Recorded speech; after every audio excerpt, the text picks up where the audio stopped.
Sehingga ulama dulu mengatakan al-istidzat bil mubahat min qutbiddin. Menikmati hal yang dibolehkan Allah itu qutbuddin, pokok dari agama ini. Nah, kenapa orang butuh maksiat? Karena nggak bisa nikmati hal-hal seperti ini. Makanya beragama itu harus nyaman. Dengan nyaman ini diharapkan orang nggak butuh nyaman lewat jalur yang tidak benar. Niki Gus. Ya udah pilih mawon nggih. Satu aja. Perbedaan akidah kali tauhid. Yang kedua, bagaimana Al-Quran menjadi inspirasi dalam kehidupan. Berkesempatan di mondok pesantren, sementara ada di antara kita yang belum merasakan mondok di pesantren, belajar ilmu Al-Quran, maka ada beberapa yang mengikuti orang yang berani menafsiri tapi keblinger. Jadi tafsir ayam kambing adalah ulama, atau ada yang khawatir menafsiri sendiri jadi salah. Mohon pencerahan dari Gus Bahar. Bismillahirrahmanirrahim. Alhamdulillah ini terakhir, semangat sekali saya sudah. Begini ya. Jadi kalau biasanya ini sering dipakai Pak Kures ya, sesuatu itu pakai madatul kalimat atau kosakata. Jadi kalau akoda itu dari ain qafdal maknanya mengikat. Sehingga kalau kita transaksi disebut apa? Akad. Jadi sesuatu yang mengikat disebut akad. Kata turunannya bisa akidah. Sesuatu yang sudah komitmen itu disebut akad atau akidah. Kita berkomitmen iman bahwa Allah satu. Nah satu itu bahasa Arabnya wahid. Terus dari kata wahada wahidu tauhidan, mengesahkan Allah itu disebut apa? Tauhid. Nah, tauhid itu dimulai la syarikalah, bahwa tidak ada kekuatan di luar Allah yang sekuat Allah, disebut tauhid. Jadi akidah dan tauhid itu sama. Akidah ya tauhid, tauhid juga akidah. Jadi itu sama. Makanya yang dikatakan Islam itu apa? Yang dikatakan Islam itu adalah al-i'tiqad atau al-aqidah bil janan. Akidah tertanam di hati. Wa nutqu bil lisan. Kemudian akidah itu kita lafadzkan, kita ucapkan. Wal amal bil arkan. Dan implementasi fisik kita juga seperti itu. Makanya yang dikatakan iman, dikatakan ihsan adalah tadi apa? Akidahnya itu ada bil janan di hati. Diucapkan bil lisan, kemudian dipraktekkan bil arkan, yaitu anggota fisik, anggota tubuh kita. Sehingga sujud itu dianggap ibadah paling lengkap, karena fisik kita ya tunduk sama Allah dengan kepala di bawah. Kalimatnya juga kalimat tunduk, subhana rabbiyal a'la wa bihamdi. Jadi makanya dilafatkan. Nah, dilafatkan itu penting supaya kuat.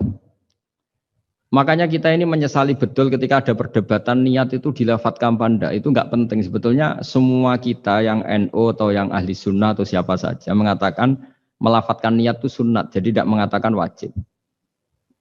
Tapi yang menentang dilafatkan juga kebablasan. Nah, melafatkan saja kok enggak boleh. Makanya dulu itu ada guyonan ketika penguasanya itu niat duhur gimana? Dijawab usolli fardhu dzuri, salah, niat ada di hati.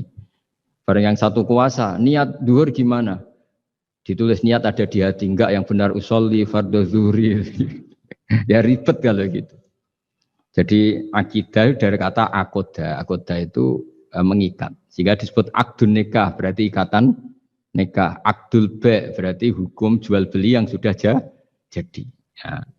Akidah itu kata turunan dari itu. Sehingga maknanya apa? Komitmen kita terhadap agama ini. Komitmen kita terhadap Islam.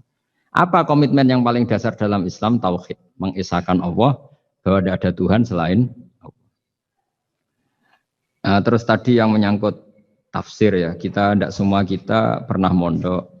Jawabannya sudah tahu lah kalau tidak semua kita itu pernah mondok. Tapi begini ya. Pesantren itu dulu itu tidak harus seperti ini yang di pondok saya atau di pondok-pondok yang lain. Pesantren itu adalah sistem pengajaran di mana setelah diajarkan itu dirasakan, diamalkan, dijiwai.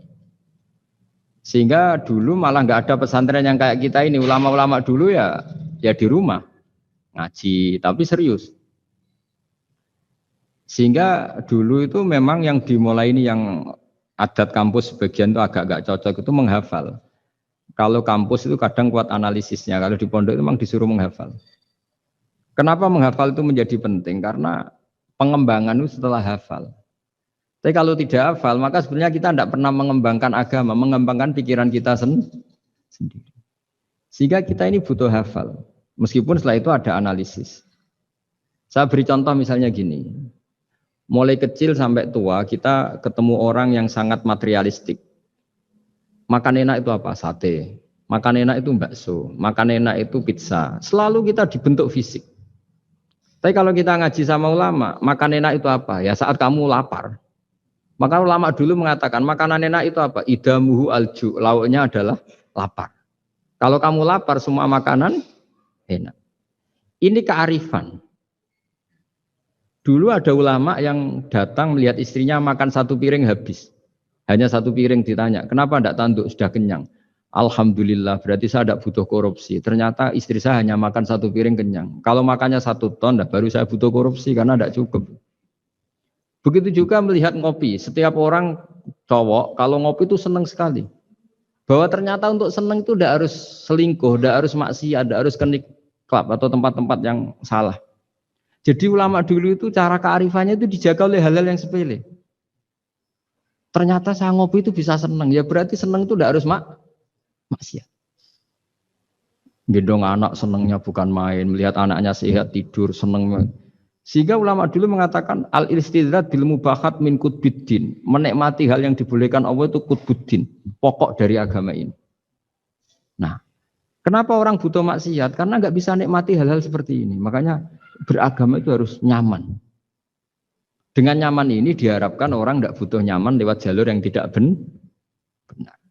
Orang ketemu cucunya senang, ketemu anak senang, ngopi senang. Hal-hal yang taat ya. Apalagi Rasulullah SAW dengan sholat itu senangnya bukan main. Sampai beliau ngintikan wa qurratu aini fis sholat.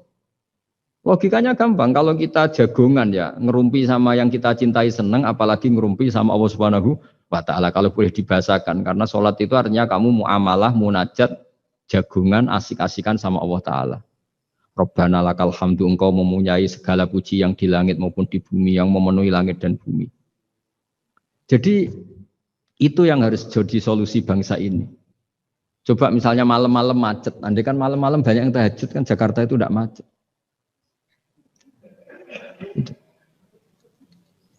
Jadi ulama itu ingin menjadikan taat itu solusi. Makanya qul bi fadlillah bi rahmati fa bidzalika falyafrah.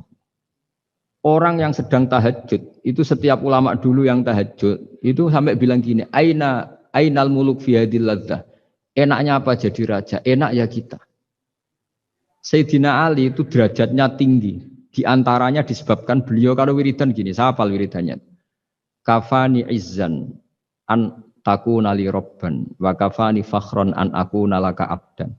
Gusti, saya ini punya nikmat yang luar biasa karena menjadi Tuhan untuk engkau, zat yang abadi, yang kekal, yang pertama. Coba kalau saya jadi hambanya Fir'aun, Tuhan mati tenggelam lagi, kan nggak ada kerennya. Udah gitu sekarang jadi tontonan lagi. Coba andai kan kamu punya Tuhan Fir'aun kayak apa tersiknya? Sudah Tuhan mati jadi tontonan. Sudahlah Gusti, keren saya ini karena punya Tuhan engkau, zat yang abadi, yang lahul asmaul husna. Wa kafani fakhron an akuna laka abdan, dan saya keren sekali karena menjadi budak engkau, menjadi hamba engkau. Coba kalau saya jadi hamba sesama manusia, kerennya apa? Podo menusane, podo lemah, podo mati ini harus saling memperbudak. Kerennya apa? Jadi orang dulu itu kalau sudah munajat, makanya Nabi ngintikan wa qurratu aini fis sholat. Kalau sudah sholat tuh nyamannya bukan. Jika masyhur dalam cerita-cerita ketika Umar kena panah dan panah itu bentuknya kayak pancing, kalau ditarik sakit karena bentuknya kayak jangkar itu. Umar minta apa? Nanti tarik ketika aku sholat. Ketika sholat beliau ditarik beliau tidak kerasa. Dan itu harus dilatih.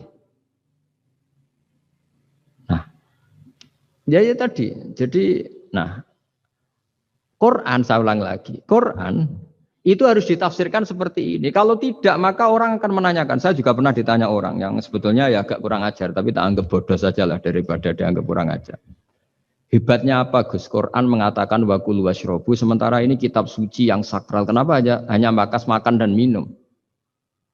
Saya bilang orang bakas Alphard, bakas Mars, bakas planet Jupiter itu enggak keren karena enggak bakas enggak mati. Tapi kalau orang enggak makan mati, berarti Quran membakas kebutuhan dasar manusia. Jadi mendesak, makan tuh mendesak. Nah kenapa harus dibahas? Dalam hukum dunia manapun yang namanya mengambil milik orang lain itu harus pamit. Semua alam ini milik Allah, sehingga kita boleh makan tuh nunggu izinnya Allah. Maka Allah dulu yang ngetikan kulu, kamu boleh makan, baru kita boleh makan. Makanya Islam menganjurkan kita makan baca bismillah, itu pamit yang punya. Kamu pernah beli oksigen, kamu pernah beli buah-buahan sama Allah, tidak pernah beli kan? Itu maling semua itu sebetulnya.